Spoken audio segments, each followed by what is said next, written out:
Thank you, Professor for an excellent presentation. We can see Beijing having a lot of greeneries and plantation.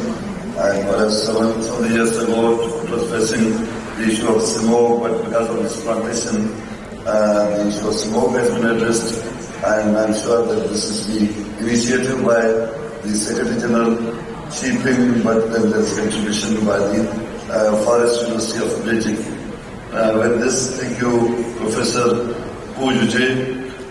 Now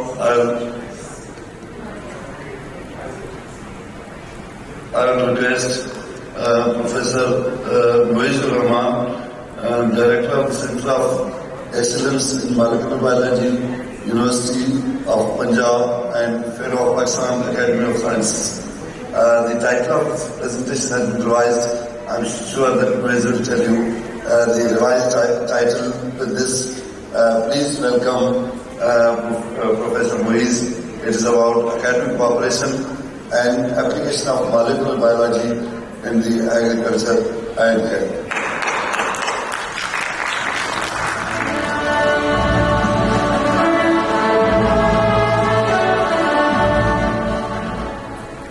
Okay, Bismillahirrahmanirrahim. It's an honor and pleasure to be here, and I'm grateful to the organizer of the conference who gave the opportunity to share the activities which we are doing at Center of Excellence in Molecular Biology at the University of the Punjab. And basically at this center you will see we have connected the biotechnology and molecular research with the applied outputs, both in agriculture in terms of the production of GMO, crop varieties, and in case of health sciences and the veterinary field, we are producing the vaccines, the advanced technology of the stem cell research. In addition to that, we are very widely connected with the international community across the globe, and you will see in the presentation how we are using these connections not only to excel the research in the field of molecular biology in Pakistan, we are equally contributing to the developed and the underdeveloped countries in South Asia, in the Middle East, in Africa, and in various parts of the world. So before I start my presentation, I just show you, this is the Punjab University Center of Excellence in Molecular Biology, and that was the first center established in Pakistan in molecular biology and biotechnology back in 1984. So at that time there was no molecular biology human resource, and another important aspect of the center, you see here James Watson, who discovered the DNA structure.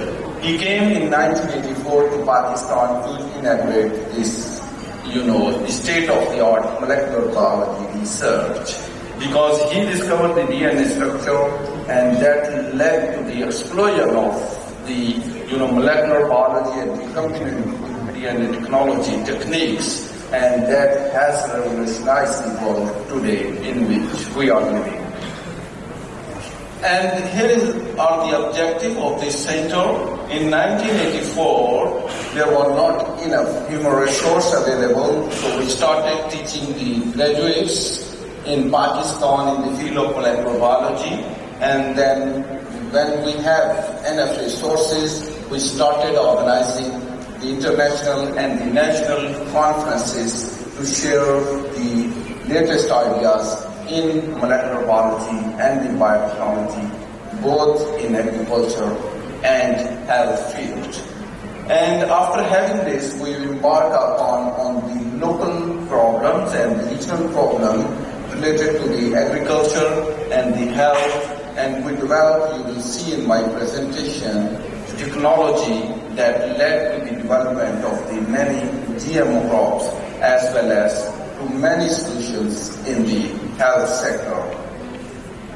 And here you see, we are not the only R&D institution. We are producing the human resource as well, and you see here, so far we have produced more than 863 MPhil graduates, particularly in the field of molecular biology, and more than 280 PhD graduates. And currently at campus in the field of molecular biology, we are having all time more than 200 PhD and MPhil students. And here is some data about publication and patents. As I said, we are widely connected with the international community, and you see here we have invited more than 1,600 scientists from Pakistan and across the globe, and they participated in a number of the training, and many countries from Azerbaijan to China are listed here. And you see the 4 Nobel laureates have also listed the state-of-the-art Center of Molecular Biology in Pakistan. And as I said, we work in 2 fields. One is the plant molecular biology and other one is the health molecular biology. I will mainly concentrate, keeping in view the objective and the theme of this gathering, on the agriculture, molecular biology, and will try to cover some of the aspects of the veterinary sciences that we are pursuing at this center. So in case of plant biotechnology, we are the major group in Pakistan which uses the molecular biology and the recombinant DNA technology technique, and we have the 4 major groups in this area of research: the plant biotechnology and the seed biotechnology, which work by interacting with each other to produce the GMO crops. Then we have a group of plant genomics that characterize the genomes of the various types of the plants that are useful in our region. And for the biosafety of the GMO crops, it is very important to ascertain and to characterize their biosafety factors, and we have a specific group of plant biosafety for it. So before I get into the research applications and the products which we have developed, and you see we are well connected as far as this conference is concerned. Professor Zong visited 2 months ago, and he is actually, I would say, is a friend of Pakistan, not only the friend of Punjab University. He has very strong collaborations across all over the Pakistan, and we discussed many ideas, including the human resource training in the field of the GMO crops development and for training of the graduates from China in Pakistan. And here you see my colleagues, Professor Puchari Rashid, Dr. Alabash, and the Professor Abdul who is also sitting in the audience. They have already developed collaboration with the Biotech Research Institute, Beijing, and also the Chinese Academy of Sciences Agriculture Institute in Xi'an and Cotton Research Institute in Xi'an as well. And here you see, we are not based only the exchange of the students. We did organize the big conference on the cotton biotechnology, where the scientists from various countries, including China, Turkey, Bangladesh, Azerbaijan, Kazakhstan, Uzbekistan, Sudan, and several other countries participated. And I would like to mention, we are the only institute in Pakistan who has developed the GMO cotton, and you will see we are exporting this technology to other OIC member countries, Azerbaijan. Okay, this is another collaboration with the scientists from the Central Asia, from Uzbekistan, from Kazakhstan, and my colleague, they go there and act as their faculty members and teach their graduate students. And many, the graduates came to our institute to get training in the field of agriculture and health molecular biology from the Central Asian states. And here you see the program of the transfer of the technology to develop the GMO cotton from Pakistan to the Azerbaijan. And this project is funded by the Islamic Development Bank, and it is about 2 years. And through this project, we are training the human resource in the Azerbaijan. And similar project we are having in the other countries on the stem cell technology, which would be undertaken in near future. And here you see, we are not working on the traditional agriculture biotechnology. We are very much now involved with the Agriculture 5. And this work is going on to establish Agriculture 5 Center of Excellence at University of the Punjab, Lahore. And we are leading this project where we will involve the several technology like Internet of Things, artificial intelligence, drones, and the robotics with green technology. This will underpin by the crucial people-centric philosophy and where the various countries from the Middle East and also from the Africa will be involved in this project. And here you see in next month we are planning to holding an international training which is funded by the COMSEC, which works under the umbrella of the Islamic Development Bank. They have already approved a project of $56,000 US. There are several, graduates and the researchers will come to Pakistan next month to get hands-on training on the development of the GMO crops. And we have provided in last 2 years the training to several researchers from the Jordan, you see here, and from the Kazakhstan, and as well as to the other people from Azerbaijan. And here we have established recently an international training program in association with Commission on Science and Technology, which also work under the umbrella of the OIC member countries, Organization of Islamic Countries, and these 5 graduates or the scholars are in our institute right now and getting the training on stem cell research, on virology, and also various aspects on the characterization of the plants and the crops. And here you see we have developed the several international linkages, and here I only put the linkages that we have established in last 2 years with the various institutions and organizations.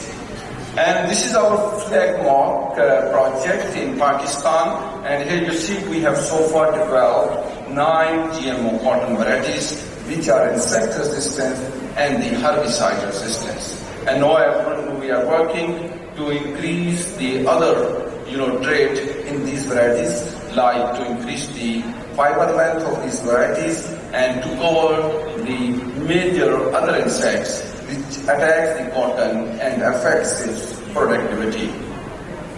And as you see, we did have the patents, US patents, and several patents of these crops in Pakistan. And these varieties in Pakistan, and now we are going to abroad, the Azerbaijan, are well commercialized through many agro-based industries which are listed here.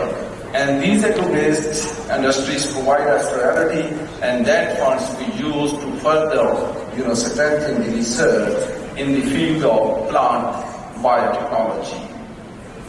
And I will give you the few examples of the technology which we are having. You see, we have the well-established structure for the transgenic technology to introduce the character of the insect and the pest resistance genes in the cotton and the herbicide resistant genes and many other metabolic genes like lectin in various types of the crops. And we have the CRISPR-based established editing technology that we have used to produce the potatoes, in which the advertised gene which can block the synthesis of the sugar in order to, reduce the sugar content in the potato. So we successfully used this CRISPR technology and enhance the, shelf life of the potato as well. And we also do epigenomics and metabolic engineering studies in the plants in order to increase the productivity of the several crops and to address the other parameters and the environmental stresses like salt tolerance and the drought tolerance. And here are the few examples.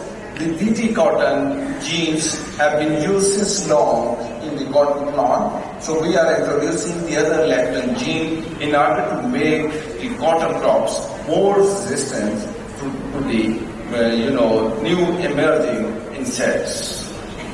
And here we use the wax compound technology as well to repel the insects. And you see here the transgenic plant where are less white fly interaction, which can introduce the cotton leaf virus disease through the white fly.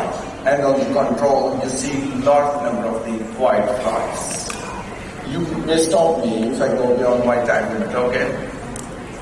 And here is another example where we use the fusion gene, where we fuse more than 5 genes in order to control the notorious insects and also the fungal attack. And here you see the live, insects and also the fungal attack, fungus. And but in case of the transgenic, you see death of the dead insects as well as the less fungal attack. Here, this is the natural, desi cotton, which we call the desi cotton in Pakistan. It is resistant to many insects compared to the other varieties which are not naturally inhabitant of Pakistan. And here you see, by using the technology of these two genes, HOX3 and the WLM5, we increase the staple length, the fiber length from 18 millimeter to approximately 26 millimeter. And here you see, in this case of the transgenic plant, the fiber, growth started earlier compared to the control non-transgenic plant. Okay, as I have only 1 to 2 minutes, and here you see we use the CRISPR technology to introduce the nitrogen fixing gene, arginase, and it increase the uptake of the nitrogen and hence increase the root length, which increase in the productivity of the cotton. And here inverted gene, I have already told you, and various crops we work on soybean, maize, sugarcane mentioned here, and I will quickly go through the health side. We cover a wide range of the health area from stem cell to forensic science, and here again we have the cooperation with the Chinese counterparts extensively to work in the field of the veterinary medicine. And there are the various MOU we have signed with the Chinese counterpart in Shenzhen University, Guangzhou, Xi'an University, and this is stem cell, and we are very willing to collaborate in the area of veterinary medicine, where the horses' bones can be treated by using the same technology as we deal with the human bones. And we have these kits available PCR-based. We are offering to our, other country member states to take this technology for commercialization.